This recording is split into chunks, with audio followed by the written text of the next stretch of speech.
One of the topics as we listen to faculty, and I know it's not just our department, these conversations are happening all over, is about AI and how it's affecting our students and how it's affecting us as faculty members within the classroom. And so today, I'd like to welcome our keynote speaker. Tim Mousel is someone who won the 2022 Lone Star College Online Faculty Excellence Award and the 2023 NISAID Excellence Award. So his specialization is really studying the intersection between artificial intelligence and education. As many of you know, and if you know Dr. Smiley, you know he's a fairly enthusiastic person, but he came back from the NISAID conference and said, you need to hear Tim. And so I know that today, or at least I hope that today, you find Tim's insights insightful. And I wanted to let you know that our office, working with in collaboration with other departments and divisions, will continue this conversation as we move forward. If you want to read Tim's full bio, feel free to look in the booklet that we either emailed or you have in front of you. And with that, I will turn it over to Tim Mousel.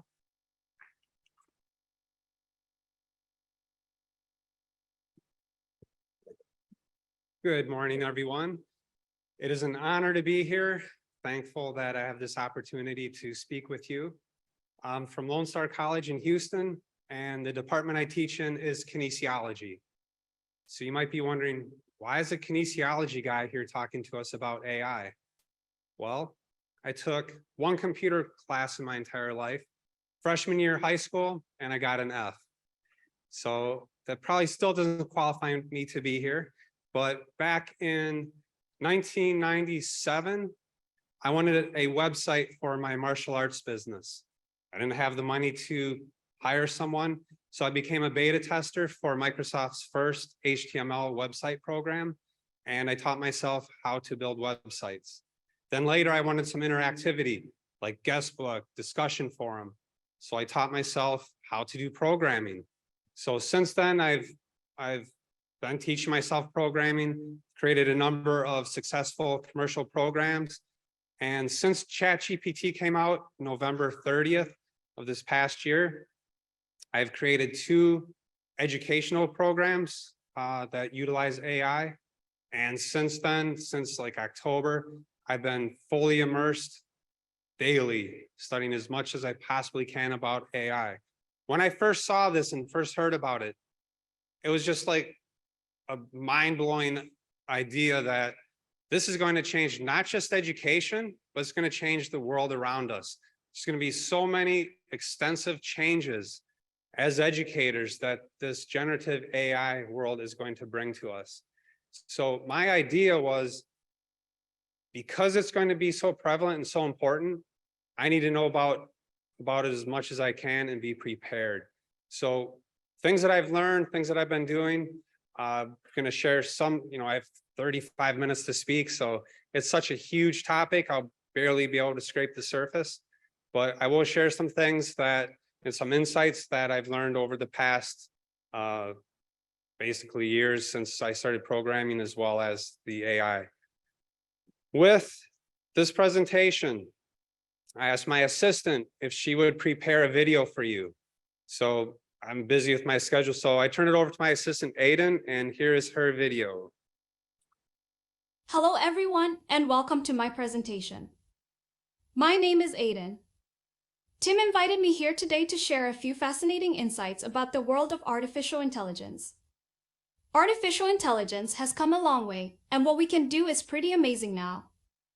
Tim asked me to make a short video highlighting some of the educational benefits artificial intelligence can offer. My AI friend Arnold is much better at creating videos, so I outsourced it to him. I hope Tim isn't upset with me. So, sit back, relax, and enjoy this AI-created masterpiece. Introduction. Generative AI revolutionizes education by providing personalized learning experiences and enhancing learning outcomes. This video will explore its applications and potential impact on the educational landscape. Part 1. Customized learning materials. Generative AI creates tailor-made content for students, adapting to their learning styles, strengths, and weaknesses. AI-generated textbooks, problem sets, and assignments keep students engaged and motivated. Part 2. Personalized learning pathways. Generative AI develops individualized learning pathways that adapt to each student's progress in real time, catering to different learning styles and paces. Part 3. Automated grading and feedback. Generative AI streamlines grading with instant, automated feedback, saving educators time and offering personalized insights for student improvement. Part 4. Enhanced collaboration and communication. Generative AI facilitates better communication between students and teachers, generating summaries of discussions, providing real-time translations, and custom response suggestions. Generative AI is reshaping education with personalized learning experiences, customized materials, and improved communication. As we continue to explore its potential, we can anticipate a future where learning is more accessible, efficient, and enjoyable for all. Thank you, Aiden and Tim, for this opportunity to share my knowledge. Back to you, Aiden. I hope you found the video informative and inspiring. AI can positively transform education in numerous ways.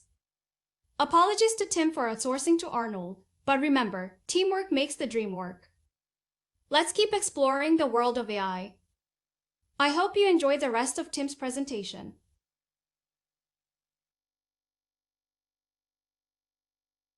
All right, thank you, Aiden.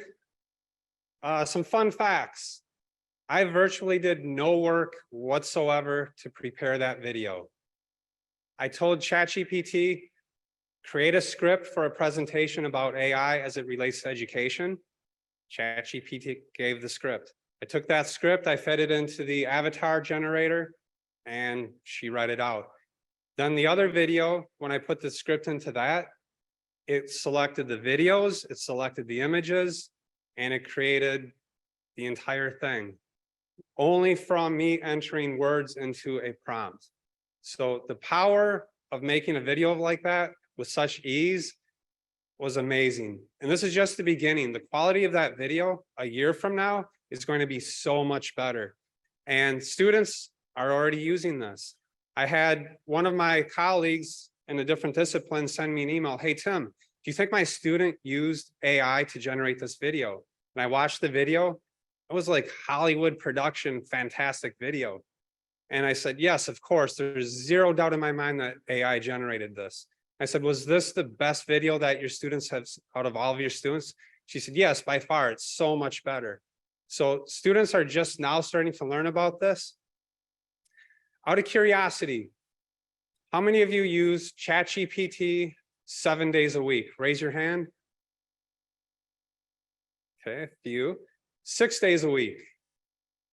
5, 4, 3, 2, 1, never. Wow, that's a lot of people for never using it. Next year, by this time, again, if I asked that question, I would expect no hands would go up because you all now have an assignment. Your assignment is to sign up for a free account for ChatGPT and get in there and play with it. The best way really to learn about its capabilities is to use it. And I guarantee your students, if they're not now, which I do feel some of them are not aware of it yet, but they will be very soon. And once they start using it, if you're not using it and you don't have ideas of its capabilities, you're going to kind of be left behind. So get in there, use it, and see what it can do for you. The growth of ChatGPT is very, very fast, the fastest that there's ever been. If you look at these other popular apps and websites, the number of days it took to reach 1 million users was only 5 days for ChatGPT, which is just mind-blowing that it could expand that quickly. To hit 100 million monthly users, it took 2 months for ChatGPT compared to these other popular apps. So as you can see by those numbers, even though probably this room doesn't contribute to those numbers, A lot of people do, and a lot of students are already using it. As an educator, is it your duty to educate students on the uses of AI? Some of you have your opinions, of course, everybody does. I'm going to share some information with you that will hopefully help you answer this question, really without question what your answer will be. Before we do that, let me talk about prompt engineering. Prompt engineering is a big term for something very simple, or it can be simple, and that's just what you put into ChatGPT will form what you get out of it. Garbage in equals garbage out. Let me show a quick example. Since there's so many people that have never used it, I'm going to show you what it is so that you have a better understanding of what we're talking about. So this is the interface for ChatGPT, and I'm going to tell it to write a paragraph for me.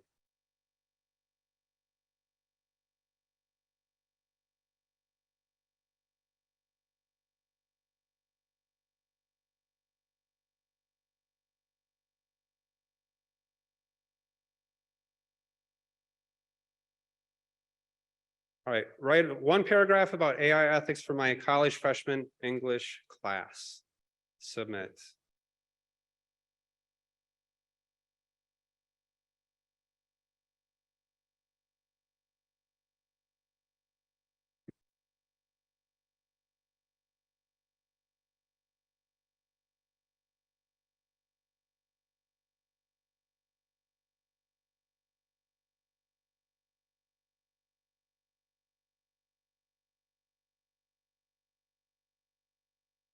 So now I'm going to ask it for a different level. That's for a freshman college. Now this is going to be same topic for a master's thesis. You can change the level at which it writes.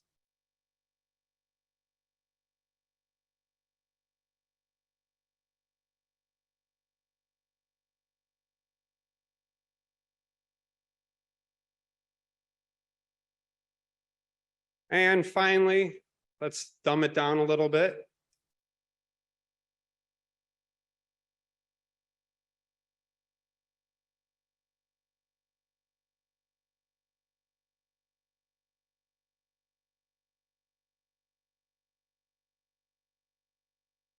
Pretty smart Neanderthal.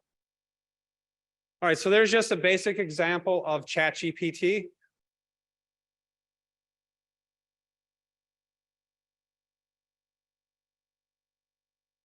Now, the prompt engineering, that was a very simple basic prompt, but they can become very elaborate. And there are companies paying a lot of money for people that have prompt engineering skills.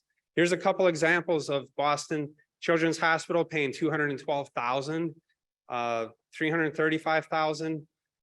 There's other companies offering. I saw one yesterday listed for $100,000. It's a work-at-home prompt engineering job for educators.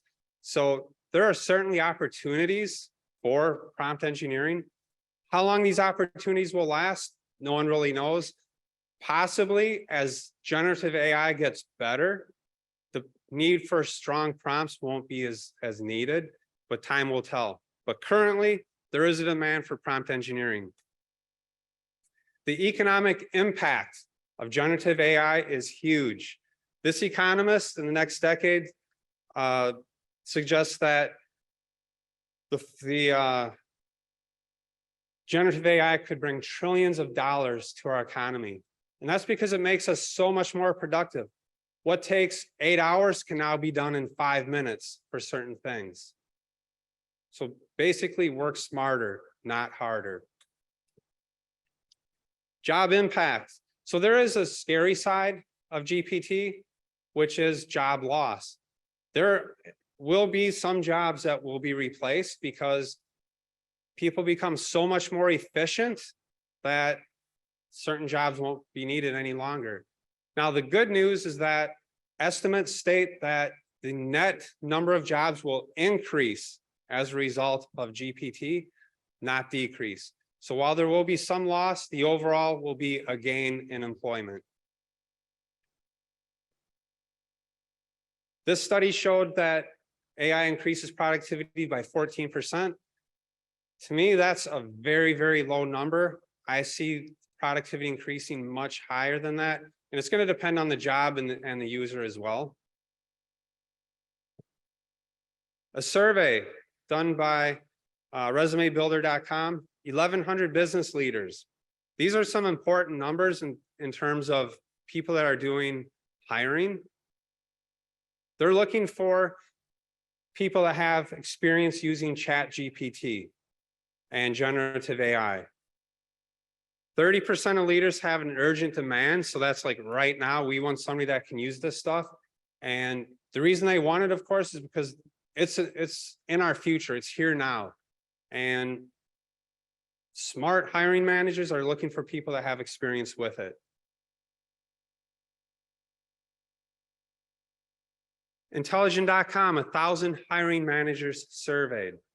So 98% of companies require ChatGPT experience. That's huge. That is a huge requirement for the workforce. 86% believe that that can be better than a college degree. I'm sure this room disagrees with that.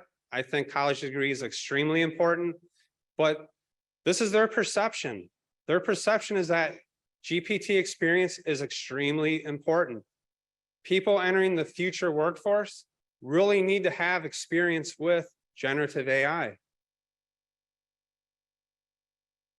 94% recommend college students take coursework on ChatGPT. And ChatGPT could be ChatGPT, or it could be any number of other generative AI tools. There's a lot of them out there. Future of jobs. This was a study done by the World Economic Forum. Most important skills for 2023, analytical and creative thinking. To use generative AI efficiently, those are important skills. Writing those prompts is a skill. To do it well, you do need to have critical thinking, analytical, creative thinking, because you put in some type of a prompt and you don't get the output you want, you have to analyze and you have to consider, what can I say to this, or how can I change the prompt to get the output that I'm after? AI is expected to be adopted by 75% of the companies that were surveyed. So again, this just illustrates how prevalent that it is becoming now and in the future. It's everywhere already. Microsoft Word, the whole entire Microsoft suite is integrating. It's going to be a very strong integration of AI into those products. Google, their products, Gmail, for example, in Gmail, they already have it out to where it will say, you know, write this for me, give me tips, or you put the topic you want to write and we'll craft the email for you. Same thing with Outlook. The search engines, Bing already has it integrated. ChatGPT is in Bing, and there's different versions of GPT. The free version of ChatGPT is 3.5. That's also available at Bing. But for the paid version, it's a much better, more powerful version. That's 4.0. But that's also offered for free in the Bing search engine. If you go to bing.com and you click chat, that gives you the option to use those for free. Canva, as educators, you can get a free Canva account, which if you don't, I recommend that you do. They have done a fantastic job of integrating AI into their platform. You can tell it, create a PowerPoint presentations about frogs for my biology class. It will select images, it'll make the text, it'll create the slides just from those words, which is pretty remarkable. The entire Adobe Creative Cloud, Photoshop, Premiere, it's already built into that. Grammarly, that has been out for a while, utilizes AI. Kayak, Expedia, those aren't education related, but for example, you can tell it, I'm planning a trip to Florida, and it will show you the best airfares, best hotels. It'll make recommendations, and straight from ChatGPT with the plugins, you can book a whole trip. It will reserve a restaurant reservation for you. So the tools that it will do and the productivity is absolutely remarkable. Two assumptions, these are very important. Number one, Students are using generative AI. If they're not using it yet, they will be. And number two, the use of generative AI is undetectable. I do understand because at Lone Star College, we use Turnitin and they have an AI detector. The AI detector of Turnitin, of other products, do not work. They are not reliable. And that's very unfortunate because a lot of professors do believe that they work. So when they run a student's paper through there and they see 80% AI generated, now all of a sudden the student gets an F, whereas the student did not use AI potentially, but yet they're being penalized for it because of these faulty AI detectors. And that's a huge problem. You know, if a student uses an AI paper and you run it through there and it says it wasn't AI, okay, they pulled a quick one and they got by with it. But the damaging part is when a student doesn't use AI, but they get accused of it. I'm sure many of you have heard about the Texas A&M professor who failed over half of his class because he made a huge mistake, which was he took the papers and he put it into ChatGPT itself and says, "Did you write this?" "Oh yeah, I wrote it." ChatGPT said it did. ChatGPT and generative AI is not about facts. It's about probability. So if I put in there, I say, "My dog ate my," and I leave a blank. What's the next word it's going to say? Homework, because probability, that's the next word. Is that factual? It doesn't know facts, it knows probability. So when you run it through these AI detectors, it's just looking for probability. And some people, especially English as a second language, they get flagged for AI writing when they didn't. The detectors fault that. There's also July 11th, a new AI detector was not detector, but generative AI tool was released called Claude 2. If you take Claude 2 and you say, write a 1,000-word essay about this topic, and you put it to the Turnitin AI detector, it will tell you 0% AI written. And I've tested that out thoroughly. Every single paper from Claude is detected as 0%. So again, just showing the reliability of these detectors, they don't work. So your strategy going into the fall semester is my students won't use it because I'm going to run it through the detectors. Well, I would encourage you not to take that approach because as I just mentioned, you can prove it to yourself, try it out yourself, especially with Claude 2, see if you can detect it. And the real idea is to create assignments that make it difficult to use AI. Fortunately for my course, my written assignment is AI proof pretty well. Luckily, by no design of myself, just turned out that way. My students have to track their nutrition for 3 days. Then they have to supply charts from the app that shows the graphs of their nutrition, macronutrients. Then they have to write an analysis paper, very specific requirements. And they have to compare their food intake to the recommendations. This paper would be very difficult to generate with AI. So last semester and the summer session, I only had, from my gut feeling of reading the papers, just one paper was submitted that used AI. This paper, whether they used AI or not, would have received a 45% score because it was a terrible paper. They didn't even follow the requirements of the assignment. So really, I think the AI in this case was a big deal if they used it because they still received an F. But the other papers were written by human, which was obvious after reading them. And if you read enough of AI, you can kind of get a feel for it. It does certain things and strings things together in a certain way that you can kind of tell. But the issue then becomes, how can I prove it? There was one student for a different assignment that I read it and I'm like, this is AI. I am 100% certain. I didn't need to run it through a detector to know that it was AI generated, but I did anyway just to test them out. I went to the 3 top detectors, ran this paper through. All 3 said that it was 100% human written, which I knew that wasn't the case. So then I sent the student an email.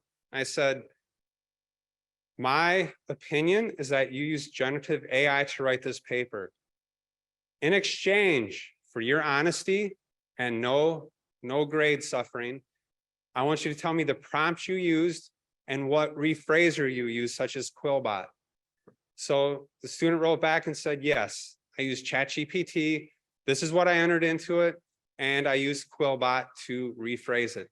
So what happens is when you put it into ChatGPT, then you go to a rephraser that will scramble the words to make detection even more difficult.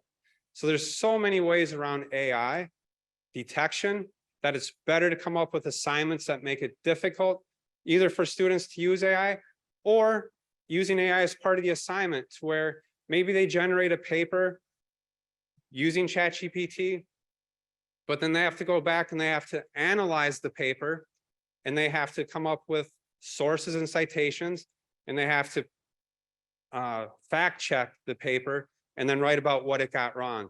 So there's a number of things that it does very poorly, depending on the tool that they use. And if you can design your papers around that, that gives them experience using generative AI, and it allows them to use their critical thinking and research skills to find good citations and to do all the fact checking. So that's just a couple of ideas. This website, undetectable.ai, you generate it through ChatGPT, you put it in there, and it will rewrite it so that it's not detectable. Here's one example of many articles out there.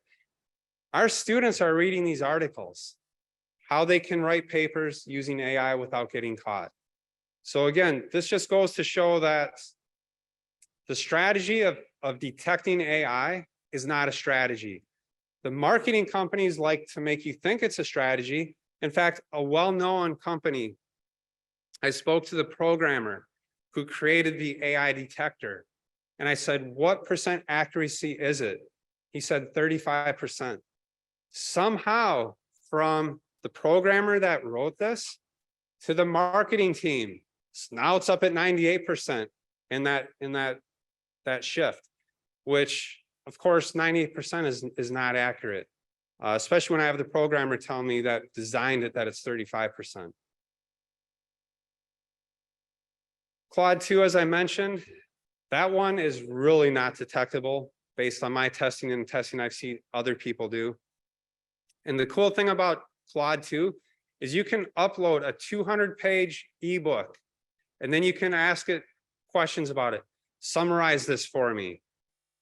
Explain it to me as if I was a 5th grader. You can do a lot of things with it. Or as an educator, you can say, create 20 multiple choice questions based on this content. Create 5 assignment ideas based on this content. So you can use it to improve your courses and your assignments as well. So what can we do? Number one, document your expectations on your syllabus. That may not have an impact, but at least if you have it in writing on your syllabus, and I would encourage you to make a statement that says you absolutely cannot use AI, because they absolutely will use AI and you can't prove it. So if you have a more lenient syllabus statement, such as how to use it, what the expectations are, cheaters are cheaters and cheaters are going to cheat. You have honest students who are going to try to do the right thing. And if you have expectations for them, that the students are going to do the right thing, they will do the right thing. But the cheaters will still cheat anyway. And that's really hard to stop. Even before AI, as you know, they hire people to write a paper for you, recycle papers. There's so many ways to cheat, and they'll continue to do so. But at least if you have expectations, the honest students, they'll know how to move forward. Some may not even understand that generating a paper is wrong for your course. So if you have that expectation, at least you can start from that. Number 2, develop assignments that are resistant to plagiarism and AI. There are actually, I did create a tool in my Pocket AI. I created a tool where you can put in your grade level and topic, and we'll give you ideas of what assignments that you can use that either make it difficult for AI or integrate AI usage so that the student is still learning and still doing their work. And there's a lot of resources that are available also if you search for ideas. And I would also encourage in your divisions, or especially in your departments or disciplines, get together with colleagues and brainstorm. How can we modify this assignment? Assuming the student will use AI, how can this assignment be made better through the use of AI? And that way, you're preparing them for the job market, as we saw is very important for the future. You know, if our goal as educators is to prepare our students for a wonderful future, for great careers, AI absolutely has to be part of it when you look at all the statistics and all the surveys. And then for yourself, again, you can take repetitive tasks that are very time consuming and you can make them go by in minutes by using AI. And anything you generate with AI, I would encourage you, proofread it very closely, because as I said, it doesn't give you facts, it gives you probability. Most of the time it is very good with facts and it does give you factual information. But if you're going to generate a quiz or an exam, make sure you read every single question to make sure it's worded correctly and the answers are correct. The good news is that your college embraces AI, which is fantastic. When you have other school districts banning, just even on the network, banning access to ChatGPT and other tools, to see colleges and school systems that embrace AI, I think is fantastic and definitely on the right track to prepare their students for the future. So South Texas College has programs that are starting and being in place, which I think is fantastic. Here's a list of some current generative AI tools.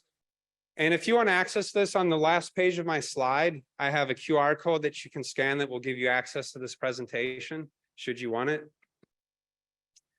So generative text, Bard is Google's search engine.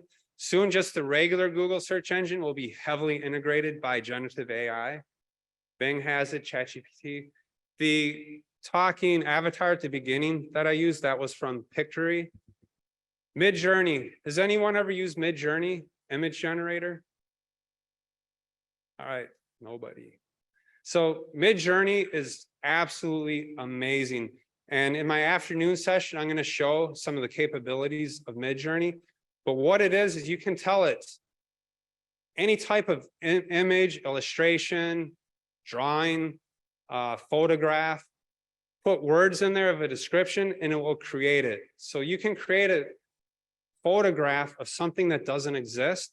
You can be very creative, and the things that it can come up with is really mind-blowing. So it's really great for doing presentations and different types of work projects for your classes. And I'll share some assignment ideas that utilize Midjourney as well. So I understand that the unknown can be very scary. And there's a lot of people very stressed about this whole new world of AI. But again, you will adapt to it. This room is filled with extremely intelligent people. You will figure it out. Just right now, it can seem a little bit overwhelming. When you start to look into this, there is so much. I study generative AI daily, and I will tell you, it can be extremely overwhelming because there is so much information out there, but just one step at a time. And as you navigate your way through this new world of generative AI, you'll figure it out and things will start to make more sense and you'll get your assignments in line and it'll all fall into place in the future. So don't let the stress of all of this get to you. You're in the same shoes as everybody else. Everybody else is trying to figure out how to navigate.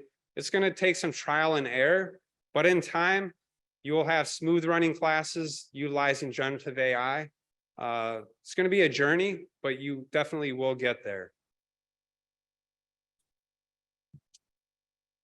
And there's the QR code should you want to scan that and have access to some of the information in this slides.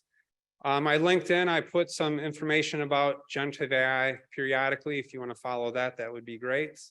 And should you have any questions, I'm happy if you want to send me an email. What I would really love, if you want to email me at some point, let me know how a new assignment is going for you, or how your classroom has been working with AI. I would love to hear your stories. I'm very interested to see what's going on with this in education. So I do believe my time is up. It was 35 minutes. So thank you very much. I appreciate you. And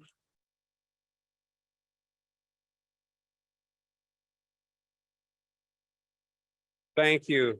And those of you attending my afternoon session, I'll share some more specific ideas for the classroom. So thank you very much. Thank you. I feel badly, Tim said, but there's so much more to talk about. And I said, no, I know. So we're excited to continue the conversation with Tim. Tim, thank you for all of your insight. If you didn't catch the QR